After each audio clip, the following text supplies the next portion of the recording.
He knew how to hide his gadlut like nobody else. It's amazing how the people who chased him were driving around in $100,000 cars, and he laughed while he drove by on a bicycle. Yeah. And he looked at us and he said, look, I'm still holding in the world that I came from. I didn't change an iota. I'm proud from where I came. I'm proud from the people that I represent. And because of that, the people loved him. They loved him, and it mattered not how religious, how not. To him, everybody was his love. He came to every single family. He stood in every house. He brought unbelievable blessing to people without them knowing. He blessed us. In the street, he would stop and come up to you and put his hand on you. He had a heavy hand. He brought your head down to remind you, put your head down, b'machnia, sho borei olam, and you'll see the blessings. He gave us beracha. He came to our homes. There was never a time that there was a simcha, a pidyon haben, a brit milah, that they asked him to come. He came like family, and he stood on the side. He didn't want anything. He didn't ask for berachot. He didn't ask for any kavod. Lehefech, he ran away from the kavod to show us that the greatness of the Rabbanim of the last generation was in the way they made themselves so small. Their greatness was in them making themselves small. They didn't show anything. They only showed love to his people. And Rabotai, I want to tell you, we have no idea what we lost. We don't know what we lost. We lost somebody that on the outside made him look himself pashut, but on the inside he was holding in shamayim.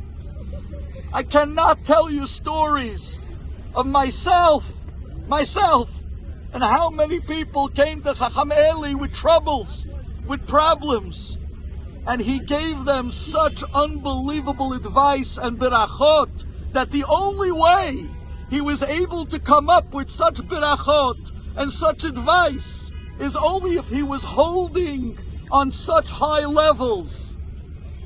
Rabotai, he laughed at the materialism of America. He laughed at it. He was a testimony. He was a testimony not to get swept away in the materialism of what surrounds us, but go back to who you really are, to your roots, to the old country, to Pashtut, when things were pure, when things were simple, when Torah was Torah, Rabbanim were tzaddikim, and they ran away from honor and kavod. His berachot still stay with us. He was a protection on our entire community. He protected us in ways we didn't know.